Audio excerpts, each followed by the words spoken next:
Welcome back to the ATI podcast. We're in here for another episode. This week's special feature artist is going to be Destiny Bond, and I have Cloe with me. How are we doing, Cloe? Hi, doing well. How are you today? Hey, I'm doing wonderful. I'm super excited to talk to you. Cloe, I was telling you before we started recording tonight that you guys kind of came on my radar probably in the last 2 years, especially when the EP dropped. I was very excited. Chew, as far as an opening track, that was of the best opening tracks, I feel like, in 2023. I still spin that song constantly. Thank you. We try to mix things up content-wise on our social media. So we were doing like mixtapes for a little while. So I did my favorite hardcore songs of the 2020s, and Chew was on my playlist, actually. Yeah, thanks so much for putting us out there. That means the world. Yeah, Chew is one of my old favorites. We've had it for so long, but I'm glad that you received it well, yeah. Chloe, you guys are in the Denver area, is that correct? Yep, so we all currently live in Denver, yeah. So did you kind of come up in the Denver scene, or a transplant? Just kind of talk me through that. A little. So the answer is yes to both of those for me. The rest of the band is transplants, except for our bassist. So I was raised in Wyoming, in Cheyenne, Wyoming, which is like the southeast corner directly above Denver. It's like 100 miles straight down the interstate. And so I grew up in the scene in Wyoming, but like my first hardcore band when I was 15 started playing down in Denver because we got a connection. So I've been part of the scene for 16 years now. Yeah, and then Emily, our guitarist, is also from Cheyenne, Wyoming. Adam, our drummer, is from the other corner of Wyoming, like above us. And then Amos, our guitarist, is from over here in Wyoming. So we have 4/5 Wyoming, and then our beautiful bassist Rio is from Boulder, Colorado, so just north of Denver. So they're the actual like real Colorado one, I guess. Hell yeah. Well, Boulder's a cool area. I had a friend that was in the military, so and like Denver was always kind of like a spot. I don't know, for whatever reason, like while I was growing up, I was like a baseball fan, so like St. Louis Cardinals is like a religion in our area. So anytime we played like the Rockies, they would always show like landscapes of the city and stuff, and I was like, man, I'm gonna go there someday. And so finally I had a friend join the military, so I went out to Denver quite frequently in the 2010s, so I was probably out there at least 5-6 times. And I just love the area. I love all the suburbs. We would go down south to like Manitou Springs and Colorado Springs and hang out down there. And I like nature. So, like I go to the state parks and the trails, and like if there's a hanging lake, I'm like really into hanging lakes for some reason. I just like to, peep them, check them out. Yeah. That's really awesome. Cool. Yeah, I lived in Colorado Springs for like 6 years, I think, before coming up to Denver. So I went Wyoming, Colorado Springs, Denver. But I love it there, and it's so beautiful with, I don't know, in Wyoming, I always thought I lived in the mountains, and then when I moved to Colorado Springs, I was like, oh, I'm in the mountains. Like, they are like right here. And I had a friend who lived in Manitou, so like we would just walk around literally on the mountain, and yeah, it's gorgeous. I love it here. I never saw myself living in Denver, but it's like my favorite city in the U.S. right now. It's so much fun. Yeah, the thing that struck me very differently from like Missouri, because I live like in the oppressive like humidity, they're like landlocked with rivers and lakes around us, but there was like no humidity up there in the dead of summer. Like it could be like 90 something degrees in Denver compared to like where I'm at, and like it's tolerable to be outside, Other than the sun scorching you because you're a little bit closer to it, that's really the only hazard. Yeah, there's less air to breathe, which is kind of a big one. I moved to Wyoming when I was 2, but I was born in Oklahoma, and I actually love the humidity. And so I'm like, I don't know why I still live in these dry states. There's good things about it, but like every time we're in the South touring or anything like that, or in Missouri, I'm soaking it up, using less moisturizer, and my hair looks better. So I'm a fan of humidity. I don't speak for this dry desert, high desert stuff in Denver at all. Yeah. I think I'm just not as big of a fan just because I've been in it so much, but like, of course, just like anything else, you get acclimated to it. So yeah, grass is greener, right? Absolutely. Yeah. Yes, absolutely. That phenomenon for sure. So Destiny Bond's been together for about 4 or 5 years now. Is that correct? Yeah, I think practice-wise, it'll be 4 years this summer. Our first show was September 21. So yeah, coming around 4 years, which is wild because it still feels kind of brand new to me. But sure. Yeah. Well, I'm sure it's been a very fast 4 years, which you could speak to better than I can. But, one thing that I think that is a huge spotlight of your band is the fact that you guys right away knew kind of what sound that you were going for, I feel like, because it's very present. You guys still yet sound like the same band, even from those first releases. Really, the only like major difference I would say is just kind of, everybody being more confident in their roles and the execution of, their parts. And then production, obviously, I think is the bigger progression with you guys with each release. Yeah, and again, with the full length as well, there's some revisited material, more polished, if you will, from like the demos and EPs too. So can you talk me through kind of the original formation of the band and kind of like what the goals were, what everybody's desires were, and if those are being played out today or if you guys have exceeded expectations? The band that was Destiny Bond started before I even joined in like 2019, I think 2018, 2019, and they were called Sweet Kiss, and it was Adam, Amos, and Rio with a different vocalist, and then everything that happened in 2020 happened, and their vocalist moved to Portland, and after things started clearing up, they were like, well, we kind of want to do this again, and so they asked me to join because we've been friends and playing shows together or in bands together or touring together for like a decade at this point. So we had started stuff in Wyoming and then kind of toured through our 20s, kind of tried to get stuff to stick that didn't really. And then they hit me up to sing in this in 2021, like the summer. And I hadn't done a hardcore band in a couple years. These were like some of my closest friends. So I was like, hell yeah, let's just do it for fun. And that was just the entire vibe was we're just going to have fun. We were all like I'm 31 now and we were all like approaching our late 20s, early 30s. And part of me was kind of like, oh, I just need to have a band to have fun with. Like I tried, like I do live sound. So I'm like, I'm always going to be in music, but like this will just be a really fun project. And from there, we practiced. And then our first show was with Regional Justice Center in Colorado Oh, Springs, which nice. like, talk about exceeding expectations for a Yeah. first show for just a fun little band. And then Hell yeah. Emily came on in October. Adam and Emily are together and have been for years, and she's played guitar for years. And she was like, hey, I really want to be in a band. Like, let me join Destiny Bond. And so we like talked about it and we're like, hell yeah, let's do it. And so this is her first band she's ever been in. And like, Wow. she shreds. So she Oh, joined. she kills it. Yeah. Yeah, she's so awesome. And so she joined in October, right after we finished recording the demo. The demo, again, we were like, we just want to have fun. Amos was really into like just early hardcore. And like when I got into hardcore, I loved like my first band covered Minor Threat. And like I'm a punk at heart. Like punk music was just what sold me. So we just wanted to play fast, old style stuff, like not really anything frilly.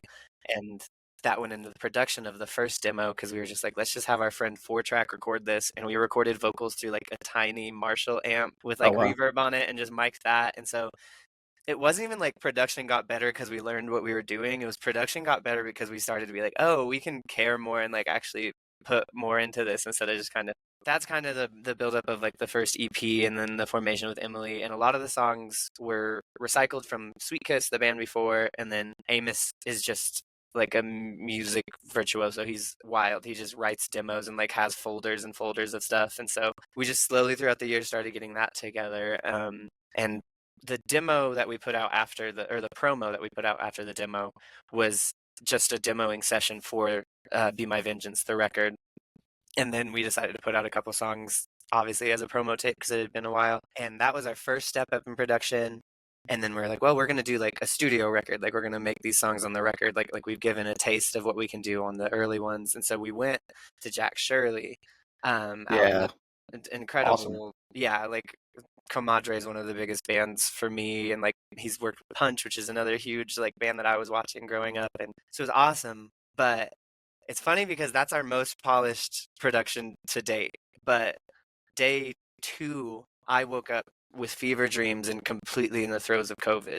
And we were Oh, in the middle of a bummer. tour. We had like 4 days, I think, dedicated to recording.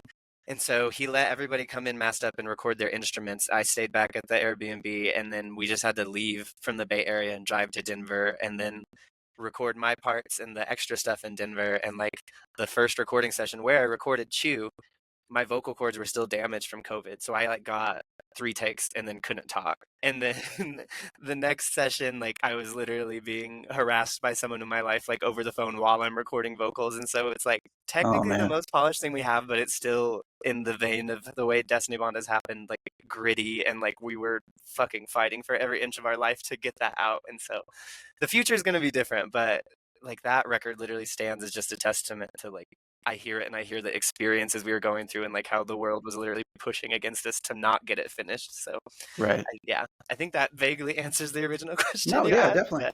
Yeah, some of the things that you touched on, it's kind of some themes that I've touched on with some other folks too. Is it's funny how many of us as listeners or fans may not know like what you're going through at the time that you're recording things, and so I can say it doesn't translate to us, but hearing that, I just think that you have a very unique vocal styling in the sense that, and it's like a hallmark of what your band is and your sound though too. It's like kind of like what attracted me to you all. It's very clear as far as your diction, as what you're saying. There's like a chantiness to it that I don't know. It's almost like the rhythmic nature at which you're delivering your lines. It's almost a hook in a way. There's a little bit of a strain in your voice too, just in general. And I always like vocalists, especially like in extreme or heavy or hardcore music, however you want to characterize it, to go across multiple genres, that always have a touch of like somebody that kind of sounds like they're kind of on a mental breakdown or something, or kind of losing it. Yeah, And you have an element of that to your voice. And I think it's really awesome. Like I'm just here for it for sure. thank you. Yeah, I think like I don't know, like the older I get and the longer I've been doing this, the more I like realize kind of like outside influences that I wouldn't have expected. And so like I like a lot of like catchier and like chantier like hardcore and punk, and like what I got into it for was the messages and like the way it sounded. And like Kid Dynamite and Lifetime were like throwing like melody into everything, and then there were like Bad Brains, just the most unbelievable sounds coming from a human body that like you Yeah. don't even understand, and you're like, oh, it's the message plus the messenger is like kind of your stripped back like insane self. And so that's what I latched on to. And so like I never know how to describe it, but when I'm doing Destiny Bond vocals, like I can't really do vocals like those vocals to other things. It's like when the Destiny Bond songs are playing, that's like what takes over. And it's like it is this like detached from the like part of my mind that filters and regulates everything, and it just like kind of let it all out. It is funny because now I have to be more careful to not blow out my voice, because that didn't used to happen when I was younger. But it's like it is now finding where I can lose control while holding a little bit of self control. Right. Yeah. Yeah.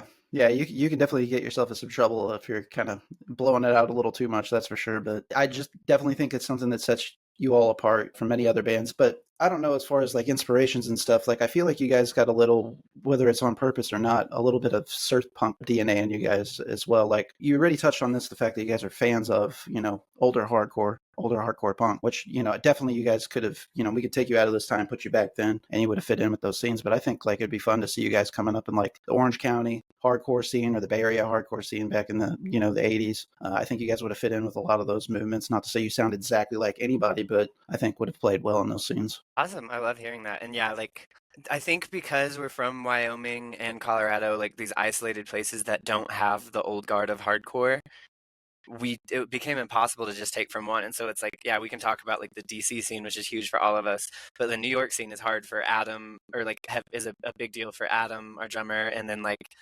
I love Carry On and like the 2000s like SoCal stuff, and like AFI is my Oh favorite. yeah. That the same band that covered Minor Threat at our first show, we also covered Key Lime Pie by AFI, like the Nice. old punk Deep cut. style Yeah. stuff. Yeah. And so like we take from all of that, and I think what comes out is kind of a love letter to all our favorite hardcore. So I hope there's like a little bit of everything. I can't tease too much, but we just recorded a new record last month, and I think that's even more so seen on that Okay. like it Exciting. it kind of is like a mosaic of our favorite hardcore sounds, because we That's didn't awesome. have a scene to like latch on to. Like strangely enough, in Wyoming, like cursed was like the biggest type of hardcore, and so like I would be digging for stuff outside of that. But all that to say, like yeah, we kind of take from all the scenes, so I'm glad that you're hearing that. Like yeah, I don't know, we Yeah, do. there's definitely a melting pot to your guys' sound. I would say I got to ask and hammer in because AFI is very important artist to me as well. But what's your favorite AFI record? Right now, Art of Drowning, but it's usually Art of Drowning, Black Sails, like pivoting.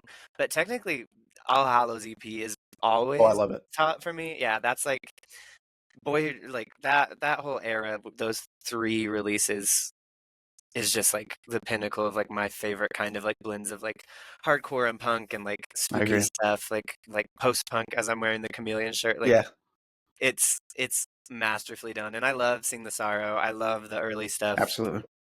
I don't. later stuff we don't have to talk about, but like even I feel Crash you. Love, I think is a crazy fucking record, like an arena Right. goth It pop definitely is. record. Yeah, it's great.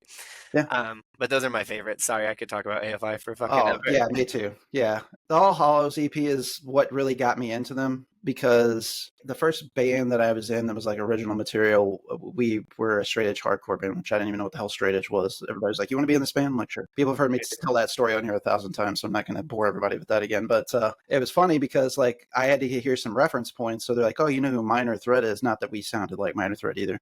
It was a little bit more like beat downish leaning, to be honest with you. That makes sense. But they were like, "Here, you should check out this band." And I was like, I like this band. And then I remember at some point the Halloween cover being thrown at me by AFI, and I was like, "Whoa, what is this?" Now I can get down with this. So that All Hallows EP was, I guess, like the first album of theirs that I listened to like repetitively. But Sing the Sorrow was kind of the one that like set in the hooks and just the videos as well. I mean, obviously it's probably their most popular record, but it's what broke them into the mainstream. But I don't care that it's popular. I know some people move away from them at that stage, but you know, like what you like. Who gives a shit if it's popular or not? 100%. Well, and they went platinum on that record. Like that is one of the most like singular records of all time because it's like it's got the like what everybody was trying to do around like the kind of new metally like Deftones First Wake or whatever, but it's also got definite hard. I don't know. It's a hard record to describe, and I think it stands alone as just a beautiful fucking thing. So I don't stand hate on that. You can talk maybe more later on, but like Definitely. if you just respect that record for what it is, it's a crazy thing in history. Like I don't Yes. I think I'd probably have to rank it at number one just for that reason. But yeah, I'd probably put Art of Drowning's a very close second for me. It'd be between Black Sails and All Hallows, but yeah, those are all in my top four for sure. But yeah, yeah, I can't not love Sing Sorrow. Plus, I'm also a nerdy pro wrestling fan, and CM Punk used to use Mr. Incarnate as his like intro song, and cool. so Yeah. I was like really into that. So I thought that was really cool. I was like, oh, this wrestler likes the music that I like. So it Yeah. just it landed with me in a different way. No, I mean that totally tracks and like I don't know, so much of the punk culture that I gravitated towards was probably because of like learning about like Davey Havok's like veganism and straight edge, which still vegan. I stopped being straight edge at 19, so I know I never was, but like still like they're a band. It's cool to like get into a band that sounds like they sound by the time it's like Sing the Sorrow and December Underground and you find all these like cool hardcore like politics or like ways of thinking that like drags you further into like you can get into the actual like niche like subgenre subculture from this like hugely accessible thing. I love it. I think Definitely. they're a really important band for that reason. Yeah, you kind of touched on this earlier too. Is kind of like some of the messaging behind hardcore is what kind of drew you to it, and of course, you guys implement that in some of your songs. Blood Chokes would be a song that comes straight to mind. Right away. Kind of like the rallying of the trans kids and that sort of stuff. Called. I love it. I think it's great. I've also seen a lot of like feedback online, just I guess in different camps. I got on a Reddit thread and people were just like loving the hell out of you for those lines as well. And I think it's special because like people need an identity in the scene and they need representation. I think representation is very important. And I don't know if you feel like this, but I definitely see a lot of people in the scene pointing toward you as somebody that they look up to and a representative of them as well. Thank you. And I mean, it's hard to like see it while you're in it, but I mean, I think the way I see it is in like the really beautiful interactions that I've gotten to have. And it's like, I've been touring since I was 18. Like I've been in bands nonstop and like I know what that's like. And Destiny Bond has been a really different experience because of the way it's connected with people. And like I think a lot of that has to do with timing in my personal life. Like I didn't come out until my late 20s and like I looked to my old body of work as like, oh, like she was really trying to find an identity that didn't exist and I was looking in the wrong places and like in my old hardcore bands, like and even my old like goth shoegaze band, like the lyrics a lot of times were like about dying or like being really sad. And I just realized that like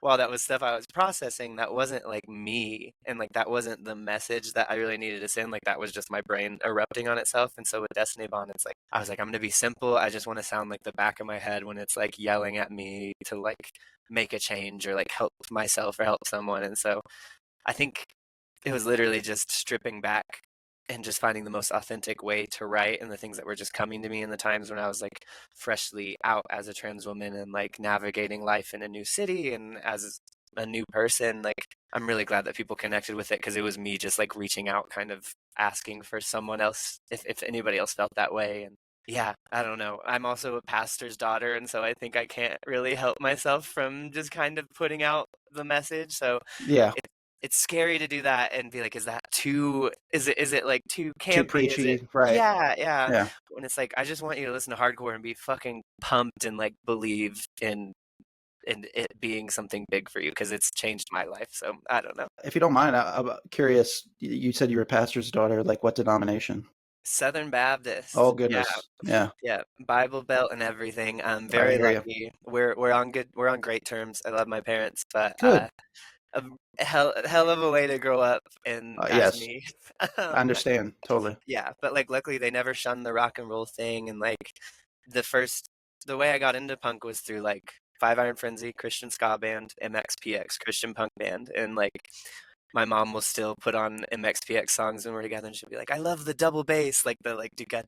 beat," and I'm just like, "He's playing single kick, but I love that you love it." Like Yeah. I don't know, Absolutely. it's really cool. So Well, thankful that for is them in cool. that. Yeah. Yeah, I grew up United Pentecostal. Okay. So yeah, I'm in the Bible Belt also. So shades of a similar feather, You but said like, Missouri, and I had a feeling. Yeah. yeah, they were the apostolic teachings. So it was like a very shrewdish lifestyle, like no makeup, no jewelry, Oh yeah. man, like certain clothing, like like your shirt length had to be a certain length. Like it was really kind of cultish, to be honest with you. Not that I like to spend too much time shitting on anything, but it was not for me. We'll put it that way. But I grew up in like kind of generational bits of that, and there's reasons for that. I know that I don't hate my mom for it, but it's easy to kind of like until you have some perspective. Like I'm a parent now too, so that kind of Mhm. makes a little bit of a different worldview for me. But I know she was just trying to escape something and also trying to find community, which Yeah. is to pivot back into this. That's what attracted me to our local music scene and eventually hardcore specifically.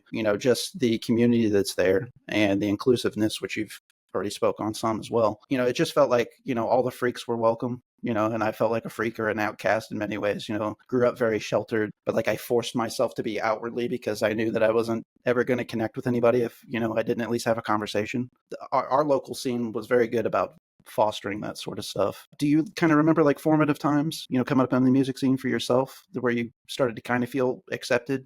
Oh yeah, like it was so fast. I was really set up beautifully. Like there was definitely like the things you're describing of like the like very hard rules of the way things were in our church and around us, but like luckily my parents were pretty good filters of what actually mattered versus what didn't. And like there That's was good. silly stuff where like I couldn't watch Yu-Gi-Oh, but then like my dad wrote an article about how Harry Potter was cool. So it was like, which now, wish it was swapped around. But Sure. so like I got lucky with that, and because of that, like the church kind of was more open than most, and like we had a giant gym, and our youth pastor's kid was in a punk band, and so like the youth group went to that Five Iron Frenzy show I was talking about, and my brother like would get MXPX from them or our older cousin, and like I went to my first DIY shows in my dad's church gym when it was, I Very think it was cool. like 2003. I was in like third grade and saw a lot of punk bands there, and like where I knew that I was hyped to be there, but where it really clicked was whenever this band from Casper, Wyoming played our church, and they were called The Front, and the singer Laura Iron Lungs, I believe is what she's going by, and I think they might still play, or they did pretty recently. They were an institution there. She was there, and she's like screaming like kind of Brody Dahl esque or like Kim Shattuck esque, like kind of scream singing, and I was like, this is awesome. And like I had a little patch jacket I had made. It was like an Old Navy hoodie, and I Love had it. like an iron-on American Eagle patch, and then like I would, like the actual patches you use to fix jeans and stuff. I would safety pin those on and Sharpie something. So it would be like That's cool. the Ataris, MXPX, the Eagles, like just really hit or miss. I didn't know what I was Yeah, doing. I hear you. And she's the only person I ever had sign that because I was just like, you're fucking amazing. And like, I was probably between 10 to 12 at that point. And after that, I was like drawing pictures of my friends and I on stage. I was just like getting all the CDs I could. Like, it just snowballed from there. And I could walk you year by year of like, and then I found this band, and then I found this, because it was just an instant obsession. And like, maybe the only through line in my life was finding punk through all those sources. So, yeah. Well, I'm kind of curious. Were you always fascinated to being a front person in a band doing vocals, or were you classically trained on instruments? Like, kind of how did you come to music, being a musician?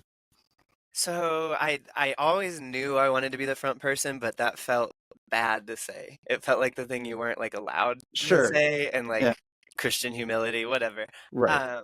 And so I learned drums first. My mom was a drummer, and so I learned drums. My dad plays guitar, harmonica, and saxophone, and my brother's gifted at every instrument. So I would just kind of watch what they would pick up and then try to get something. And so I played like cello in the school Sick. orchestra until I was old enough to play snare drum, and then I played snare drum in the band, and then got a trap set.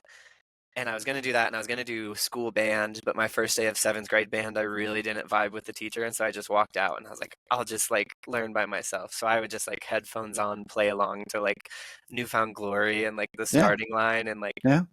sad to say brand new, like those were like my first things where I was actually learning songs instead of just like learning hot cross buns on like a cello or whatever. So Yeah. yeah, that was the actual musical start, and I was like, I'm gonna be the drummer, that'll be my thing. And I was in my first band. I joined a band from a MySpace bulletin and played drums in like a power pop band that wanted to cover Midtown and Brand New, and like we Interesting. didn't ever make those covers out, and it was a hilarious band. I kicked the kid out who invited me through the MySpace bulletin because he was smoking weed, and me and the guitarist were straight edge.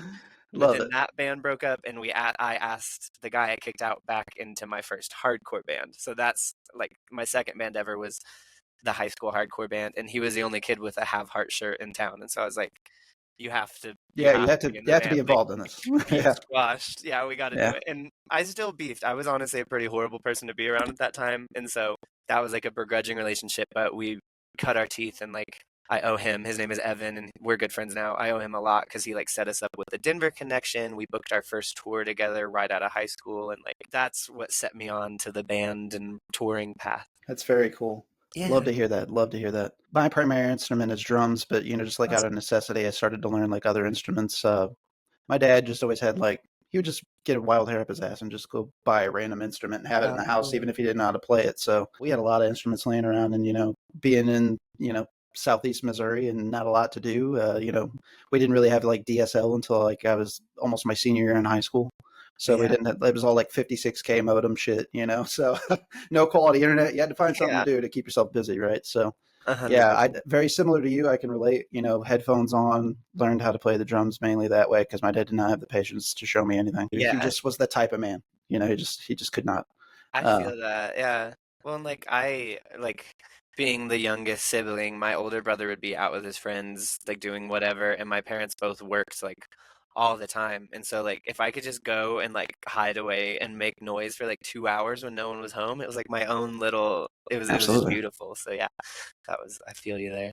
Yeah, there's such a catharsis to that in general. Even I mean, any moment that I get to do that nowadays as well, Yeah. it still rewards me mental health wise in the same ways outside of just creative. I guess we'll call it creative mental masturbation, if you will. Yeah, valid. Yeah. Right? So Be My Vengeance, an amazing record. Lots of love online too. It's kind of. I'm not saying that any artist. I think it's not very good for the mental health, speaking of, if you're just seeking adulation on the internet. But damn, it is sure nice to have some positive reviews and positive groundswell around you. I know that there's several institutions out there, Cult Nation, No Echo, I saw. I mean, it's hard to get a decent review on Pitchfork even, so and you guys I think got somewhere in the sevens from them, very complimentary flattery thing said. It's not something that they hand out left and right as well. So it seems like you guys are being received very well, at least. And I know St. Louis showed you guys a lot of love. We were talking before we started recording. I saw you guys at that show with Gel. How are you feeling received wise? Are you feeling the love on your end? Yeah, definitely feel a lot of the love, and I don't know.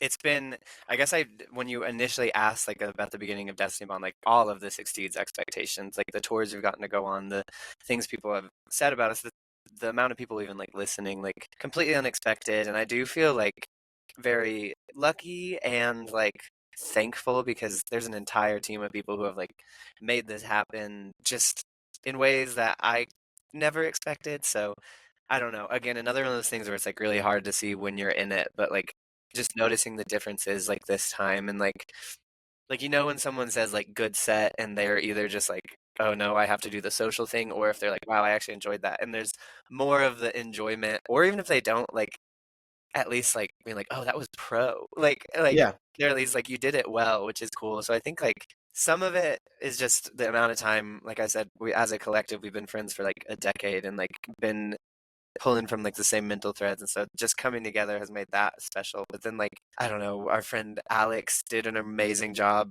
on publicity for Be My Vengeance. They're our friend who helps, I think they run Get Better Records, and Okay. like they just really went to bat for us, and they were huge in like helping us secure that stuff. And then Adam, our drummer, he runs Convulse Records, and me and Amos help him with that. And like just the web that he's created of friends and like-minded people has been an amazing like kind of a launching pad for us. And like I don't know, I'm not trying to discount anything, but I just want to give the due where it is, because like Absolutely.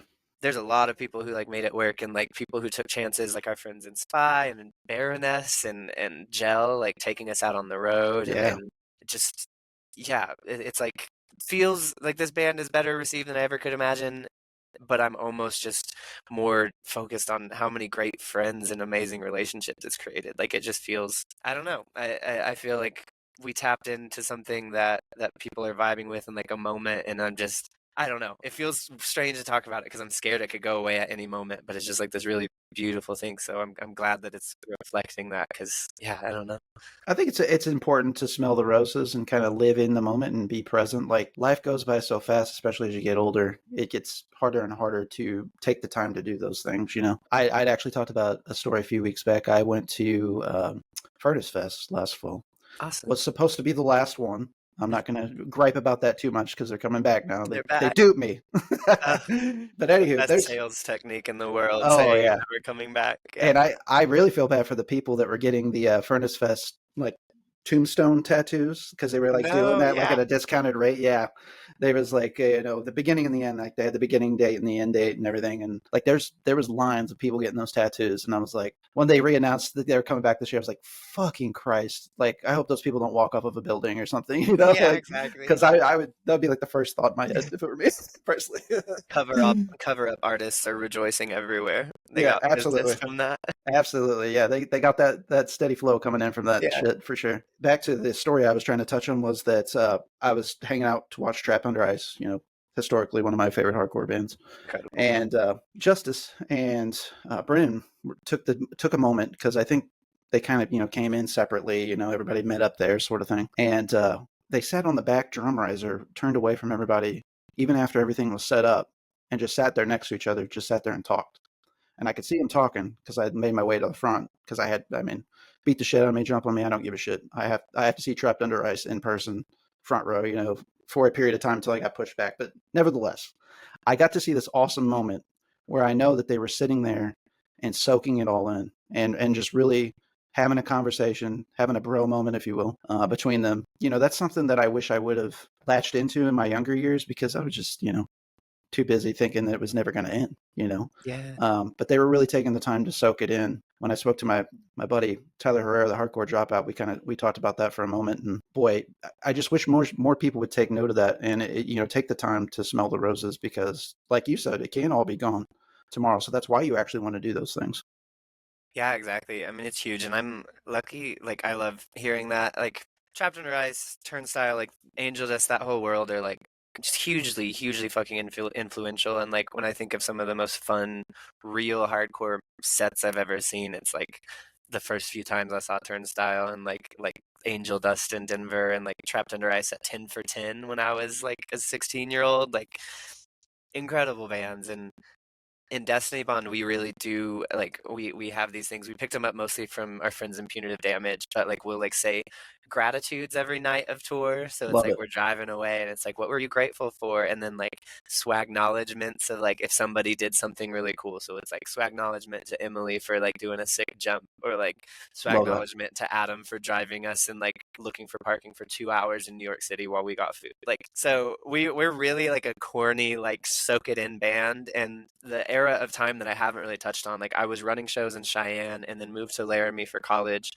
started a scene there when I met Adam in the cafeteria of our college. And like he tried to not talk to me then. He was wearing a Xerxes shirt. I had just took Xerxes and I went and said hi to him.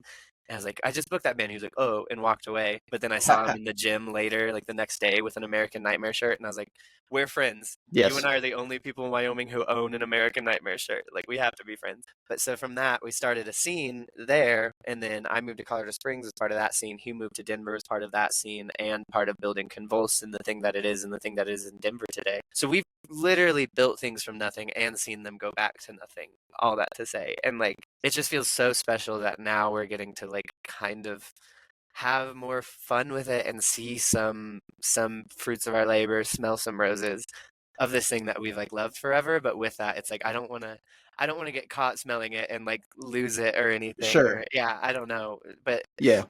it definitely feels surreal and like something that every second, like we're going to Europe in less than a month, and I'm just like, Yeah. I'm really people excited for want you us to guys. go across the world. Like, that's a crazy feeling. So yeah, I don't know. It's just so huge. I get overwhelmed thinking about just how good it's been. So I mean, you guys are definitely on an upward trajectory, and I feel like once you go over to Europe too, just knowing a lot of my friends' bands that have toured over there recently, and just the hunger that's over there too right now, especially for hardcore music, how unique your band is, and the messaging of your band, and a lot of I will so many times hold my reservations on opinions for bands until I see them live. I feel like not enough importance is put on the live show anymore. I think there's a little bit of a hunger for that again now, post COVID world, mhm. if you will. You guys were definitely one that just went to a new echelon seeing you live, because not only are you executing your parts, your recorded parts, if you will, but you guys are up there mixing it up, like you mentioned, doing jumps, and you specifically doing a little, hardcore dancing here and there, and still killing your parts, and still having the gas to keep going. Like, if you need evidence, folks, there's plenty of videos out there of Cloe killing it as well. We were talking about some of the Hate 5 sets earlier. Yeah, But yeah, like, it's a wonderful thing to see, and to me, that's like what a band should be.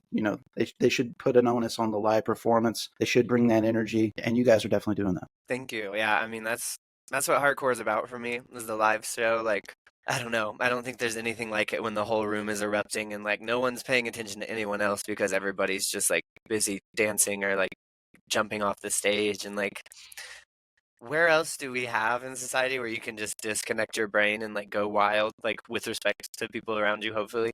But like it's this really hallowed, like sacred space, and it's like I'm not gonna, there's no one in mind I'm thinking of when I'm saying this, but like I can't stand it when people are just on stage like trying to like pose or just like look like Cool. they don't care. Yeah, Yeah, right. like there's a cool way to do detached, and that's usually Yeah. not in hardcore though. But like No. hardcore specifically, it's like this is about like getting your fucking heart pumping. Like, this is about the visceral reaction. Like, that's all it is. And like, yeah, I think it's a waste when people don't take advantage of what it can be. Like, it's not just a rehearsal or like a concert. It's like there's no barrier between you and the band. Like, the music is for you, and it's like, yeah, I don't know. So I'm glad that you see some of that in it, because like I think we all just kind of lose our minds, like, and like doing weird little dances and just throwing our body to whatever's happening. So Yeah. yeah, Well, and you guys played a really special show in St. Louis too. So I was God, fortunate enough yeah, to have been there. But you guys played the Duck Room, legendary place, the old Chuck Berry spot on the yeah, Blueberry Hill. So lot of history there. insane Um, history. And then, like, the wacky ass dude, like the Richard Bronson wannabe that owns the fucking place, he comes down like every show and like hangs out for a minute. And I saw him come down on the ramp and watch you guys playing during your set, and was like really reading the room. And occasionally, I think I can always kind of tell when he has at least more of an interest in the band, because he kind of starts to get out and intermingle with the people in the crowds and stuff. And he was kind of doing that during your guys' set and after you guys played and stuff, which was kind of unusual for him, because usually he kind of just stoically peeps in at what's going on and he checks out. But he actually kind of hung out down there for a little bit. This joke didn't go over that well, but I'll tell it to you. I don't know if you walked around the restaurant upstairs and saw any of the pictures on the walls. A little bit. We ate there, but I can't. Yeah, no, Yeah, go ahead. so literally all the pictures that are on the walls that aren't like sports memorabilia or like St. Louis people is the guy that owns that and owns several places on the Del Mar Loop. He's meeting famous people, and every one of them he's shaking their hand or he's got his arm around them. But they always have like this weird like staginess to the pictures. And so we were all lined up waiting to get in, and we were like waiting to get in for doors to open up. So we were down like this like narrow hallway face to face with people. Everybody's being awkward and being quiet. And I'm like, does anybody else feel like these people are being held hostage by that dude? And like they're just like being forced to take pictures right now. Yeah. And everybody was just kind of looking at me like, what the fuck is this guy talking about? Just trying to break the ice, just trying to get some conversation going. But That's how most of my jokes land, so I feel you. yeah. But Well, yeah. well, I was hoping that you might have peeped those pictures and you could have enjoyed the laugh. But if you guys make it back out there, try and make it a point to look at the wall decor. Yeah, It's I'll it's try to quite suss interesting. out. Yeah, that Yeah, sounds awesome. Just that's my type of humor. Is just like the obscure shit, in the environment and surrounding. But yeah, anyways, back to the experience at the show that you guys played. The crowd was obviously very engaged, but we got to give some love to the mall, open things up. They are from St. Louis as well, so I know that they've tried to go out to some other areas and move and kind of work through those scenes. But I believe they're back in St. Louis again. I'd like to have them on the show at some point. But great opener. Got everybody going, warmed up, and then you guys as well. And then of course, while you guys were on, I think that floor got a little slick a few times there for some folks. yeah. That's a little bit of a dangerous, and then glass breaking, and so hazards of the job, if you will. Definitely, yeah. That show, our friend, well, we didn't know each other at the time, but we met because they weren't the person whose knee went out and they had to get an ambulance, but they were Yes. another person whose knee got kicked in. So two knees got destroyed at that set, and like I went and like made sure the one who didn't get ambulanced like was good and brought them ice and stuff, and we became friends. And they showed up two other times on that tour because they were from like Springfield area, and so we saw them in Springfield, Illinois, and then in Minneapolis. So it was like just hilarious that out of the chaos of that pit was born a friend that we saw more. But That's great. yeah, having them all in the shows was so amazing, and the fact that it was like the Mall, us, MS Paint, Gel to like be kind of like a Yeah. synth hardcore break was, Yeah. I don't know, an amazing experience. It's, big elephant in the room with the Gel stuff, but like we had the best time, and like those people are like that whole group was all Convulsed family, and like we've been gigging together, like booking them in Denver, going to their spots for like 3 years by the time that rolled on. So that was like, it was literally like a celebration every night. And like, I'm just so glad the people coming to the shows felt that energy and brought that energy, because I'll look back on those with like such a huge smile for so long. I know it. Yeah, it was definitely a magical night. Like I go to a lot of shows. I think last year I probably went to at least 50, not including fests and stuff, which is a lot for me because I've Yeah. got a family and full-time job and everything, and a career, if you will. Yeah. Whatever you want to call that. I believe it was I always like forget some show that I went to, but I always have to talk about that show whenever people ask me like what my favorite show was last year, just because no band missed. There was enough connective tissue between the bands that like you didn't totally turn your head at the bill, but at the same time everybody was different sound wise, distinctly their own artists. I love that variety, kind of a mixed bill, if you will. Obviously a lot of Convulse family there too. I think is MS Paint not also Convulse, or was at one point? Yeah. So Yeah, everybody on that besides Gel is still currently Convulsed, and then right. Gel has Just went to Blue Grade. yeah, yeah, yeah. Yeah. But yeah, MS Paint just had a new EP, or had a new single for their new EP drop. I'm gonna plug Yeah. that right now. It's awesome. Love those people to death. So Yep. yeah. If you're listening to this conversation, you should already know about it because it was my track of the week Oh last my week. gosh, So amazing. on our Yeah, track of the week playlist, exactly. love that song. Very good. I think the sky's the limit for that group as well. They just keep getting better and better, which I'm just like, how the fuck is that even possible? Because 100%. Yeah. absolutely great band. Yeah, and obviously, you touched on it grazingly, but yeah, it's such a bummer that Jill isn't a band at the moment. And I hope things worked out and there's light at the end of the tunnel, and we see something from those folks in the future, whether it's together or on their own ventures down the road. But Jill, one of my favorite artists. I can't, as far as hardcore bands, like Jill, probably good chance number one for me. Again, it depends on the weather sometimes with me, but Jill's Yeah. always in the conversation. No, they're Fantastic. an incredible band, and like just to look at what they accomplished in the time that they were active, and yeah, fucking crazy, crazy moments in hardcore history or whatever. But Absolutely. yeah. Such a great band. Well, you touched on this earlier too. I forgot all about you guys playing dates with Baroness, and with them being such kind of a different artist, band genre wise. I'm kind of curious, like how you guys were received at shows. Like, did you find a lot of new listeners, or at least people that came up to you and unknowingly were like, "Wow, it's the first time I'm seeing you. I really love the set."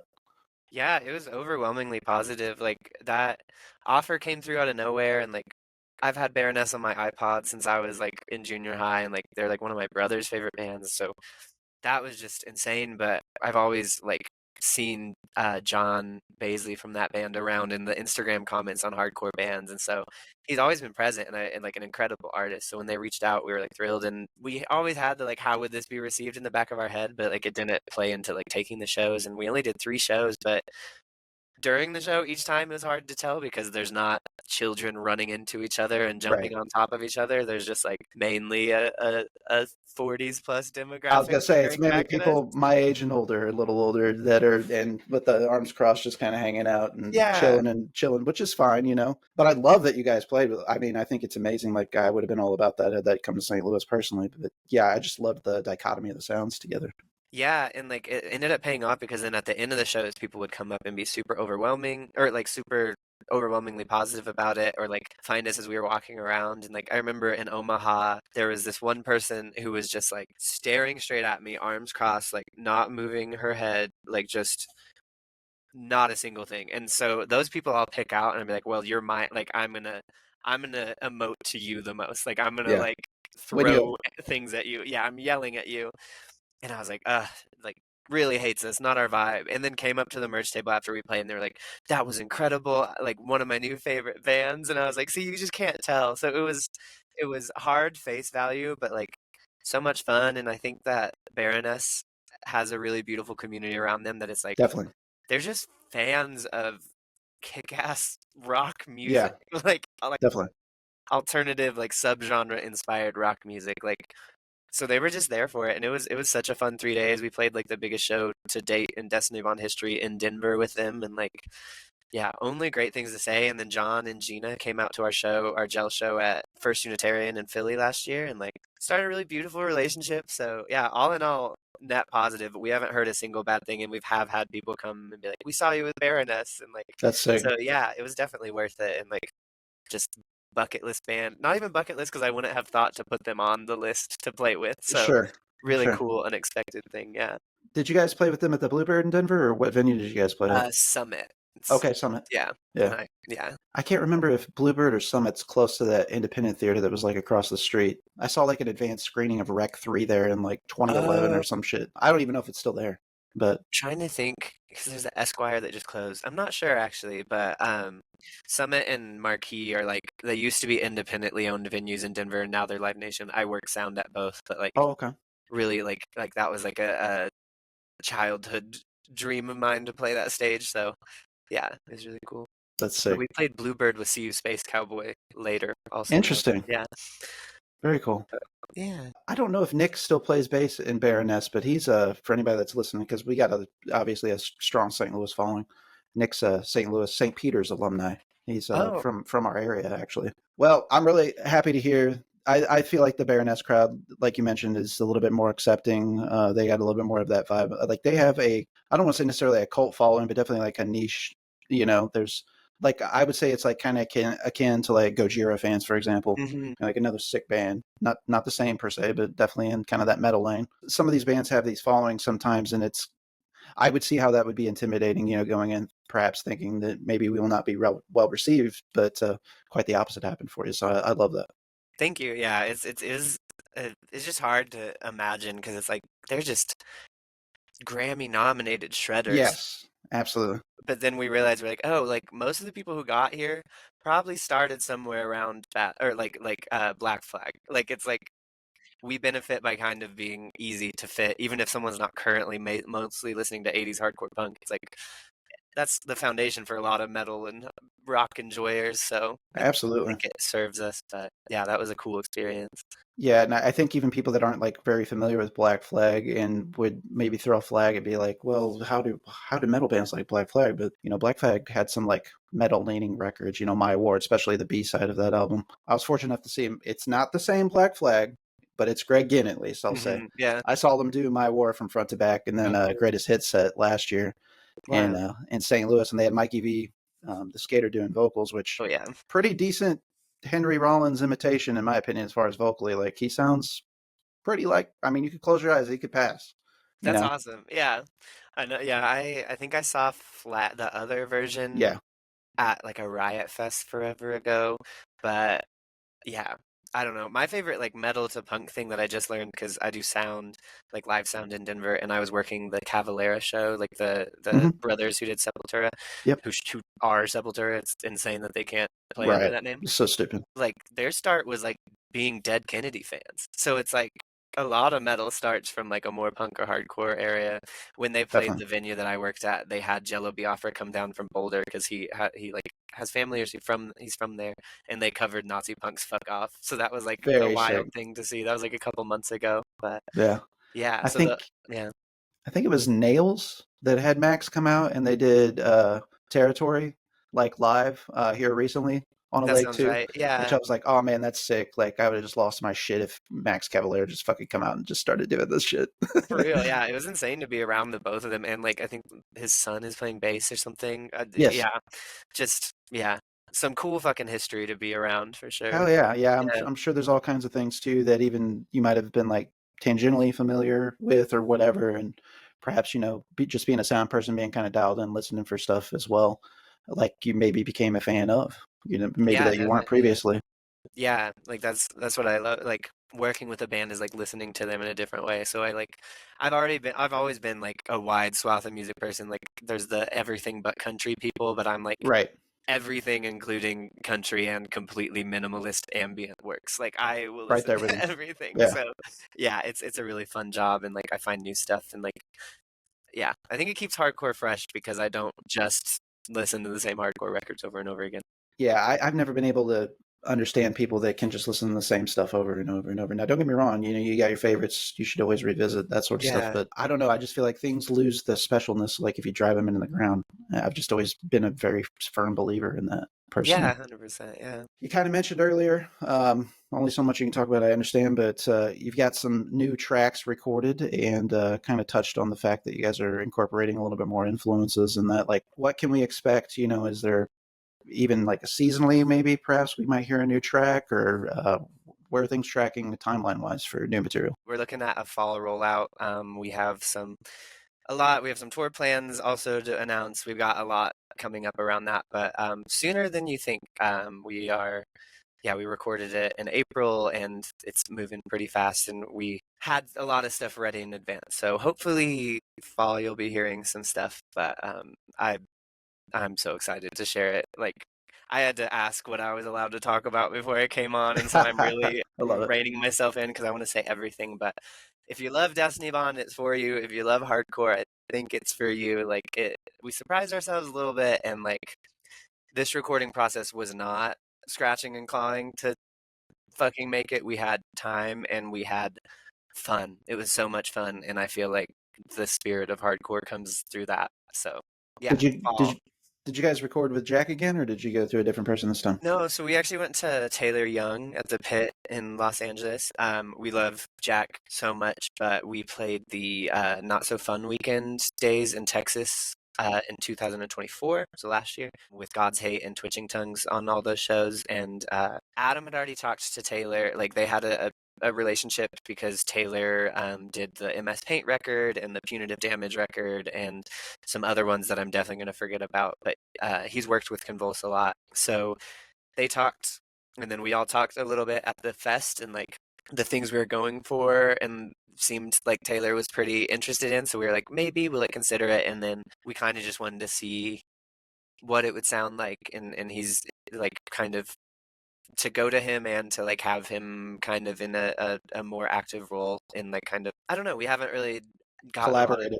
yeah, we've never done that. And so we just want to do that. And all in all, on the other side of it, I can say it was like an incredible decision. I think it's the best recording Fuck yeah. experience I've ever had. And like pre-mix, like leaving the studio, it sounded the best that I've ever heard anything I've done sound. And like, I usually have full-on breakdowns recording like vocals. It's gotten better in Destiny Bond, but like the history of me recording vocals is like very big head case, like losing my mind. And this one was not that. It was very That's sick. relaxed, and yeah, I am so excited about it. I'm So so excited to hear that you guys did yeah, it with Taylor. Those young brothers are definitely. It's fun to have watched them, over the years, just how insanely better that they've gotten as musicians and as recorders of musicians. Anything that Hard Lore Records does too, I usually take a look at. Cosmic yeah, Joke. Love The home that piece. album. Absolutely fantastic album. I love the new Holy Blade also. That was Hell like yeah. one of my like big watches that I had to see at LDB this year. I was so So excited to amazing. catch that Yeah. set. They killed it. But yeah, just everything that those brothers touch, I'm a fan of, and I will always check it out for sure. Yeah, they're great. And this is a thing I think I can share. We toured with Cosmic Joke in 2024. Incredible people. We love them to death. And Morgan from Cosmic Joke's guitar is on the Destiny Bond record because Emily's guitar broke as soon as we got to LA. And so we got her car into, or her guitar into a shop and then went and met Morgan at a park to get his guitar. So there's Very a little sick. bit of Cosmic Joke on it too. We're happy to have it on there. But That's awesome. It's yeah. so funny how like the community is so tied in together and stuff too. Like, my last guest that I had on here was Jacob from Duck Duck Goose, and talking to him more and more, there was a guy that popped up. They did a math core index set, so a guy pops up shirtless in the background, goes and sits down. Now they're funny guys. I figured they just did it as a plant to troll everybody. It was just like this big old beefy dude, shirt off, sweaty, just went and plopped down right in the middle of them doing a live exclusive set for math core index. And so I asked him like, what the fuck is the story with that? And he was like, hey, he's in Firestarter. He's the drummer. He records all these bands. Crazy, yeah. Yeah. And I was like, oh shit, I did not put that together. So you know how connected the world is. Of course, a Hard Lord Records band as well. And he does like a lot of the 197 media stuff, like the Yeah. hardcore sets and everything. Speaking of which, I think you guys have one, which Yeah, I I would think we have. recommend folks to check out as well. I think we have three now. Where we stayed at his house after the one where we played with Cosmic Joke for the record release of the Valley Girl show. And so we have that one. He came out to Colorado Springs for like beach bash, which is a yearly thing that our friend Jackie does. Shout out Jackie Vitetta. She tours doing TM and stuff for a lot of awesome bands and used to do photos for us. Hopefully we'll again soon. But so he did that, and then the LA show, and then Banging in the Rock this last year on the Gel tour in Little Rock. So that's the one where you can see me jump off of a tiny little monitor. It's a Yeah. harrowing feat. So I yeah, love it. but that's awesome. And I think the Firestarter guy actually was swung by the studio while we were there. There was a lot of insane, just little like meetups. Like Ingrown was in town the Oh, first yeah. day of recording, and those are longtime homies. Like I booked one of I think the first Ingrown Colorado run in like 2017 or so. It was like right after they were getting the Angel Dust hype. So it was just awesome to have them around our first day in the studio. And like Idaho, Colorado, Wyoming is like Yeah, that. So yeah, really really absolutely. fun That new Ingrown record's interaction. insane from Oh, this just year. So good. yeah. The ending track, just like the folk track, yeah, that band incredible. Love those boys. Yeah, Yeah, so talented. I saw them, I guess it was the year before last, on the Jive Bomb, Fleshwater, and Harm's Way tour. I yeah, think they were second billing on that, if I remember correctly. And again, another great example of like bands of different sounds and mixed bill, if you will. And boy, that was actually at the Duck Room also, so it was a great room to oh cool. see them at as well. Yeah, I saw that tour in Denver. I think at Bluebird. I think yeah, yeah, very cool tour. So being in the Denver area, I got to ask you, Fear Before fan? A little bit. My brother really was. My brother was like there for all of it and like kind of was more seen around those times. But I think it kind of confused me as a kid. I don't think I really like. I loved like Norma Jean, like Bless the Martyr, but I didn't really get into like the other stuff from that until later, surprisingly. But yeah, I see that the guy from Fear Before will like pop up at stuff Oh yeah. from every so often and does like I think he does his guest spot with like Circus Survive every time they come through town and yeah, so definitely know about him and like our bassist Rio was really around for that scene and like played and stuff around there and is like friends with a lot of the names from that time. So Yeah, there's the Memory Drip project, which also has some of the folks from yeah, that's Teenage right. Witch in it, which I highly recommend if ever and nobody's checked out Memory Drip. And then there's All Human, I want to say, Okay, is probably. also another fraction of that. But like I think they're kind of teasing the possibility of doing some reunion stuff. So I thought very I'd heard that too. excited about Yeah, that. Yeah, yeah. literally this week it dropped. I Cool. know Okay. the article I saw was on Lamb Goat, but I'm sure there's other institutions publicizing that information out there. Uh, Yeah. and I guess I should harass our friend Cam from Heavenward because he probably has the inside track on that information as well. He's doing a lot of merch for folks now. He did a really awesome retro Fear Before shirt that he did a limited cut of, I think like 100 or 200, and sold out almost immediately. So But sick. Yeah, Fear Before is a very impressionable band on me, but they're a band that kind of changed their sound over time as well. But I stuck with them through all that. I really enjoyed how they flexed artistically. That I somehow missed that Denver scene. Like I came in kind of like Right behind it. 2010s at like the like hardcore scene, like at it's kind of based around our longest standing DIY venue in Denver, and so by then I think most of like the scene stuff had gone either huge or just away. Like because I'm like I think Yeah, 303 was headlining Warped yeah, Tour, and like yeah, it was a wild time. But we were playing like the garage with like early Joyce Manor and Daylight turned Super Heaven tours and stuff like that. sick. So yeah, That's awesome. Yeah, that 303 stuff, I guess, started taking off about 2009 when they had that MySpace tour. And I know that they enrolled Cam from Chain Gang and Teenage Wrist and having word to play bass for them live on a couple different stints. And Chain Gang toured with them and toured. So it's really funny to kind of talk to people in the Denver area and how it's all very connected as well, but like varying types of artists too. But there's still yet kind of that community across genres is the reason I bring it all up. yeah, and like Rio from our band is 100% that person. They were in like so many bands.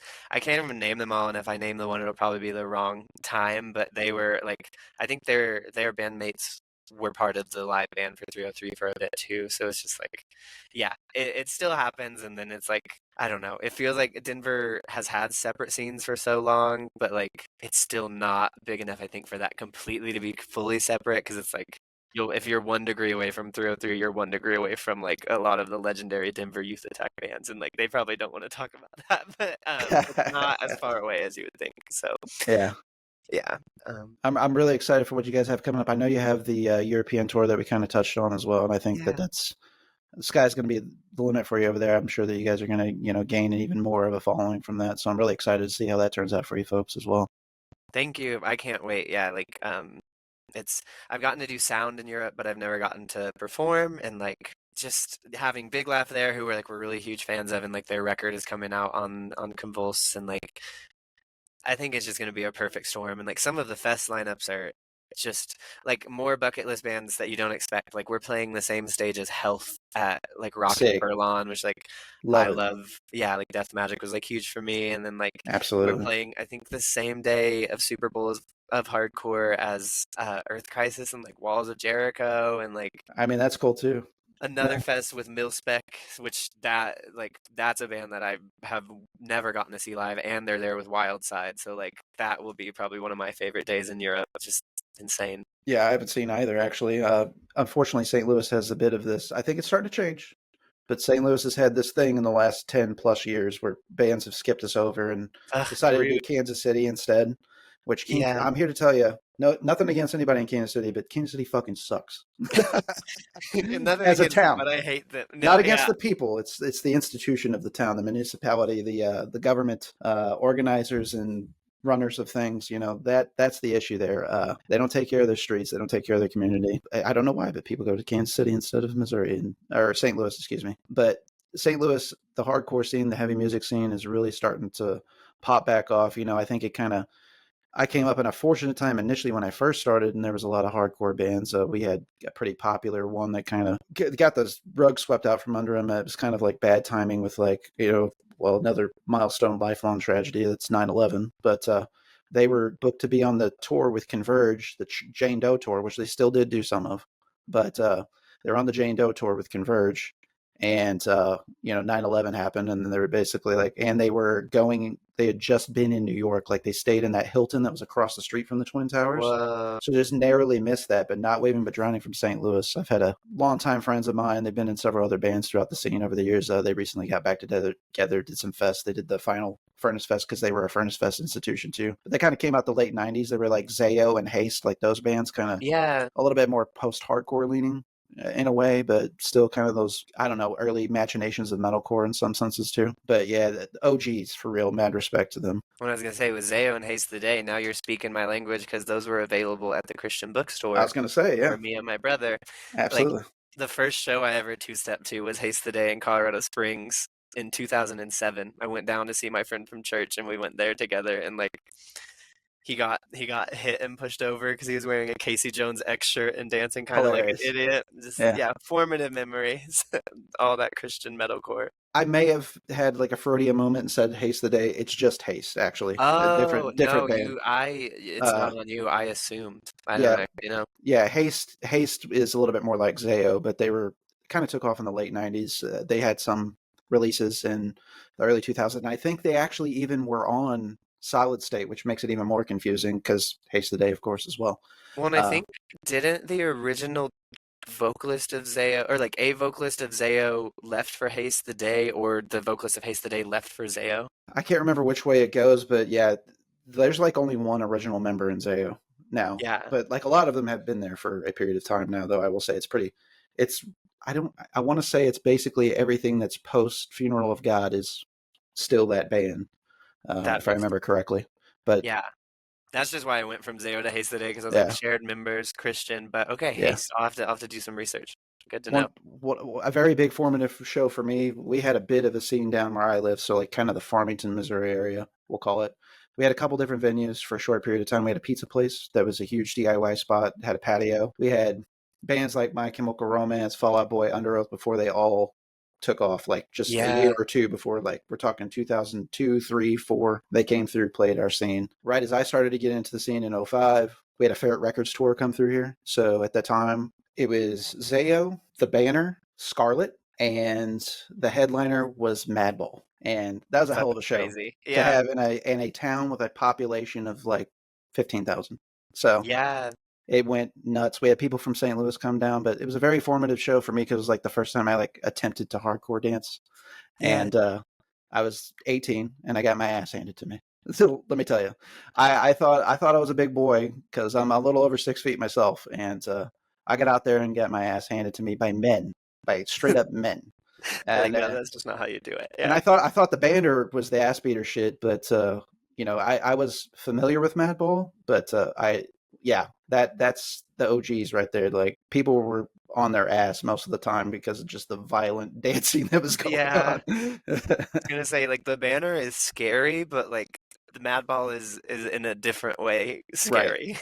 It's Yeah, like a it's like one's being ran over by like a death car and the other one's being ran over by a train. You know, it's like pick yeah. your poison. You're gonna get your ass handed to you either way. And even if the song doesn't sound that hard, like the reactions are gonna be Right. 10 times more just because of what it means. Like that's it's one Yes. of those bands that just carries like a mystique or not even mystique, but like just a reputation that it's like this is Yeah. fucking Madball. Like as soon as you see the logo, you know. But Yeah, and it's kind of and this actually pivots back into you guys very well in the sense that I think a lot of people miss out on the fact that hardcore is so much about a community, but we're not just talking about the ambiguous community that incorporates all of us, but it's like building a rapport with your fan base in and of itself. Actually connecting with your fans in the sense that kind of what you're touching on is like there are those fans that when they come see a band they're going to know the deep cuts, so something's going to ring with them maybe a little bit more personally or bigger. To be engaged with the community on that level, you're kind of mobilizing your community in many senses, so that these are the people that are going to go out to social media boards and talk about you, or go out to local shows and talk about their experiences at your shows, or recommend you as an artist to somebody else, so on and so forth. So it's all kind of a part of the cyclical nature of things that I think a lot of artists miss out on, but I think you guys are leaning into it very well. thank you. Yeah. I mean it's the hardcore like greater community as it's become is like it's really wild because now it is like a full like there's a cultural history and stuff, and I think Definitely. what makes it really cool is that it's a one that you can apply wherever you're at, and it's like the early hardcore bands are the bands that I was finding as I got into hardcore in Wyoming. It was like I was never like, oh, I can't do this because they're from New York and I'm from Wyoming. It was like, oh, I can do this where I'm at and this can exist anywhere. And like I think I don't remember if it was while we were recording or before we were talking about Nashville kind of like having a hardcore scene and how nice that is now. It's like it can and will happen everywhere because it is a grassroots based like anyone can do it thing, and like the fact that you listen to lyrics and you get the kind of guidelines if you're listening to the right band is like it makes it more accessible. It's like I think a lot of like I don't know. That's why I understand some of the people who get wary of new people coming into hardcore, but I'm also like, it's kind of a Yeah, time proven thing that it filters out and it kind of will definitely. always have this like similar foundation of people who came to it for the right reasons, the reasons Right. you came to Right. it for, yeah. Right, for sure. Yeah, and you never know what it's going to be to that's going to bring somebody in, you know. So like, well, first off, I'm not big on gatekeeping in general. Like, that's just shitty. Yeah. I'm sorry. It's just that simple. You know, you never know what's going to speak to somebody and on what level, and you know, everything's so much timing too. You know, we kind of shared some of our background, particularly me. You know, I was trying to find myself as a young man, and I still in some ways don't have any fucking clue who I am. Still, you know, figuring it out. You know, but certainly I never identified with something as much as, you know, being a part of the local music scene, and then, you know, again, kind of discovering the community that's in hardcore. I never felt like as valued, as seen, as engaged in something really ever, you know. And I'd been a part of church youth groups and, you know, things like that, things that try to focus in on community, even closer than my own, you know, blood family in many respects. So it's whatever brings them is always kind of my mentality. And we kind of touched on this earlier too. And that's, I always encourage people not to make those declarative statements and say, you know, country's not for me or everything but country or, you know, whatever the case is. Cause I am here to tell you, I can find an artist across any genre that's going to defy your preconceived notions as well. So, you know, and all of these little mini messages I'm throwing out here and slogans just all speaks back to that original point. Let's fucking stop the gatekeeping for sure. Yeah, and like I think I don't know, we were all stupid kids when we started this, and like the people who started the genre were also stupid. Like Absolutely. it's kind of about that, and like I don't know, maybe gatekeep the older people who are fucking up or like making an uncomfortable space. But like, yeah, don't focus on like keeping the new people who like find something in it. But yeah, I don't know. I'd really, what you're saying about like never feeling more seen or anything is like 100%. Like my identity was punk as soon as I knew what punk was, because it was like, it was just this place I could go and like be myself and like I literally knew that I was punk before I had the words to know that I was like queer or like trans or like anything, because it was like the one thing that I found in my like little world of Wyoming that just hit, because like you said, like at church and stuff, I was always like, I'm supposed to feel God, right? Like I'm supposed to Right. feel that, like when's it gonna hit? But like with Right. music and punk, I was like, this is it. It hit, and like it never waned. So yeah, I think kicking people out of it like before they've had time to like feel it, I think it's just the wrong approach. And honestly, like you can't have insane shows like the turnstile ones that are happening right now, or For sure. like the huge have heart, like when they were Yes. doing the first shows back. It's like you don't want more people to have like a really insane time and like stay invested in this really cool community. It's like they're not threatening Right. anything. Yeah, at least like Right. obviously there's other people want to get their hands in it, but like yeah, overall it's like you don't get to decide. They'll decide Right. too. Like yeah. The other side of the coin to consider here too, and it's surprising like how many people don't think about this. And the fact is that you want the bands that you like to continue to be bands and release new music, so Yeah. they need to be supported. And the more people that support them makes that dream more of a reality. So why would you want to do anything to hinder that? You know, and I think a Yeah. lot of that gatekeeping goes into sometimes people like want to sit on their hill, you know, and you know, not invite others in the sense that, you know, maybe it does go back to speaking to, you know, this is special to me and, you know, it's for me. It's not just for you. And Mhm. I think there's an element to that, but I'm sorry, that's just ignorance. There's enough for everybody. Yeah, and it's like you can, I don't know, you can find places that are niche that people won't try to come to. Like I Right. promise there's enough subgenres of hardcore for you to like hide behind, and Yeah, like like this fucking weird like pro MAGA punk shit. Like what the hell is that? oh, I know literally what the hell is that is I my question, because I don't yeah. luckily I don't know. I guess that hasn't come across my Oh, timeline, but yeah, I don't. And like there's the ads out right now too for like this one got really internet popular in the last couple of weeks, but it was a classified ad for a conservative Rage Against the Machine band, which just like I all the time Tom Morello's like fucking with people, like responding mhm. back to just their ignorance and the things that they say, you know, regarding Rage Against the Machine, like, you know, like the stupid lines like keep politics out of your music. I'm a fan of your music. I'm not a fan of your politics. It's like they've literally been a political band since day one, record one, single one. They've Yeah. been, that's literally their identity. Like you clearly weren't listening to the fucking lyrics, or you were too shallow for them to sink in to any That meaningful level. yeah, I mean that is kind of the scary part, and it is like there's Destiny Bond lyrics where I've like stopped and been like, "Hey y'all, like is this clear enough?" But like that doesn't even matter, because it's like the Rage Against the Machine thing is proof that people, even when handed something face value on a platter, with like now all the show, like the latest shows, like they have it written behind them what they stand for, and people are still like, no, Rage Against the Machine was never like that, and so it's like it's scary as a lyric writer because it's like people can either never like could just completely misunderstand what I'm saying, or they could co-opt it for something else, and like it's wild. It's a lot to think about, but like I Absolutely. don't know. I remember being blown away when I found out there was like American nationalist straight edge bands in the 2010s with like and like I'm not gonna name any Yeah. names for the Yes. safety of myself, I think but we already like know one example right off the yeah, top of the top. Yeah. it's just like that's not punk for me, and like that it doesn't even make sense, but like I guess we're always gonna have to deal with that contingent of people who like we said, want it to be for them, like identify as it, but like really miss at Yeah. least the mark of what kept me in it. But I also understand that like I grew up with vegan riot girls coming in from other scenes and like teaching me fucking like leftist politics. So Yeah. I know not everybody has that experience, but it's still Sure. baffling. Yeah, I'm always puzzled by people that try to like, preach that message of keep politics out of the scene because it's like literally what punk music is and what it was Yeah. born out of, as a counterculture. Speaking against things like Reaganomics and, specifically the Reagan presidency was a huge talking point of a lot of what was going on in the hardcore scene.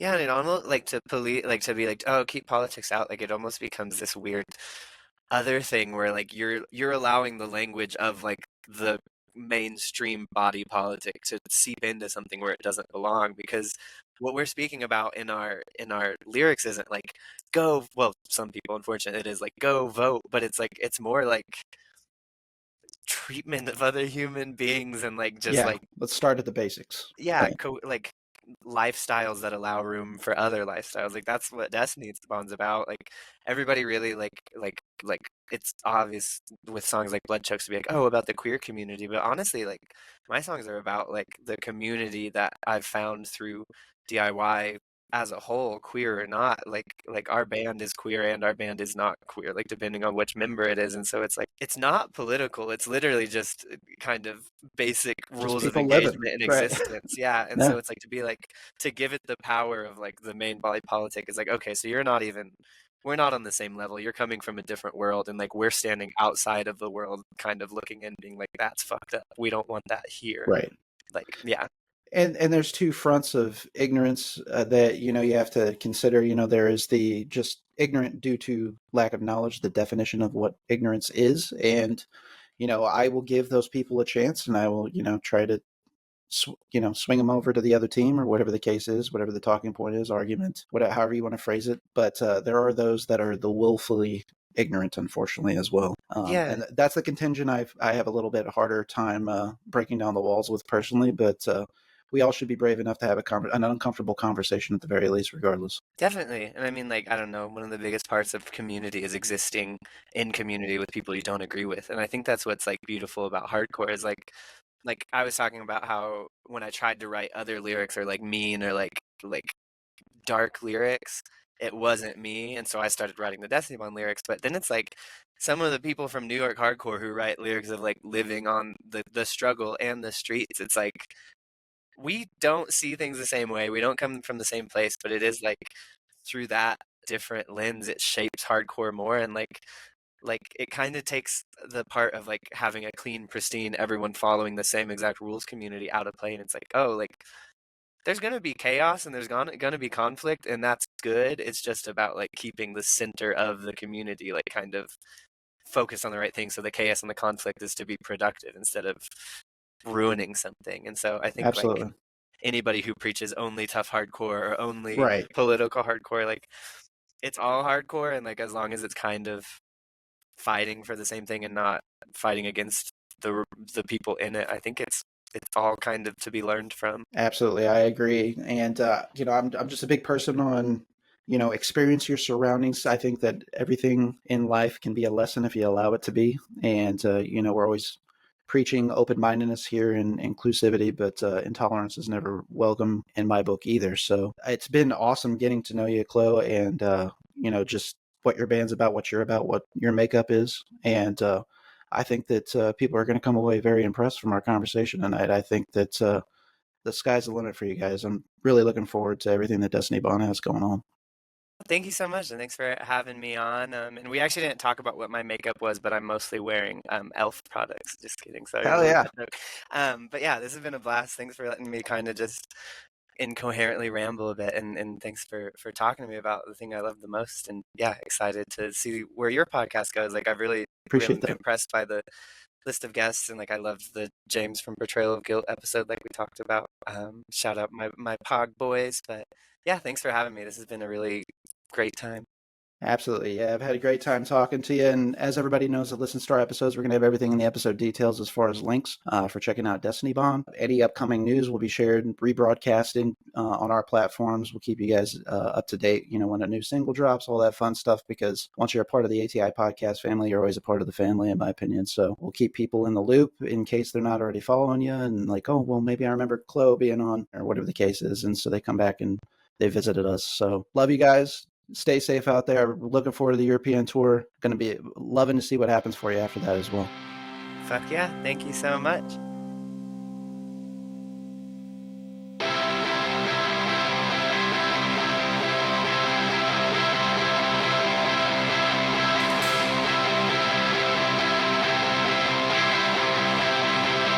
Destiny bust up.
Hello, this is Barrett from the ATI podcast, here to talk about the MANIC Compression Group. The various podcasts that make up the MANIC Compression Group include ATI Podcast, Waxing On with R&J, Nod Narb's Closet from Ed Oz N, and It's Just Two Movies. The MANIC Compression Group is a voice for the voiceless, a platform for those dream chasers. The various creative arms of the MANIC Compression Group all have one goal in mind, and that is to bring a spotlight to underground artists and amazing artistic works. ATI Podcast, hosted by yours truly, focuses in on interviewing rising artists, content creators, and small businesses. Waxing On with R&J, hosted by brothers Ridge and Jake Jackson, gives love to physical media. It promotes purchasing physical media as a means to support artists, album reviews, details on production, and audio quality on various formats, all with the end goal in mind to give some love to some amazing artists. Outside of the physical media love, you're going to get reviews on recent concert viewing experiences, as well as local show calendars. Narb's Closet focuses in on miniature painting, the D&D world, role-play games, as well as various niches in the hobbies of 40k Warhammer, Dungeons & Dragons, and tabletop RPGs. Led by Braden Stewart of Ed Oz Inn, Narb's Closet brings attention to the many talented people involved in the hobby. It's Just Two Movies, hosted by Danny King and a rotating guest panel, covers just that, 2 movies. One critically acclaimed or favorably viewed, and a secondary movie probably not good, but the hope is that it is so bad that it's entertaining. Sit back, enjoy some libations to the velvety tones of Danny King and guests, with an injection of jocularity and improv comedy. The MANIC Compression Group can be found across all podcasting platforms, but the full experience can always be enjoyed on YouTube. We thank you all. Stay safe out there.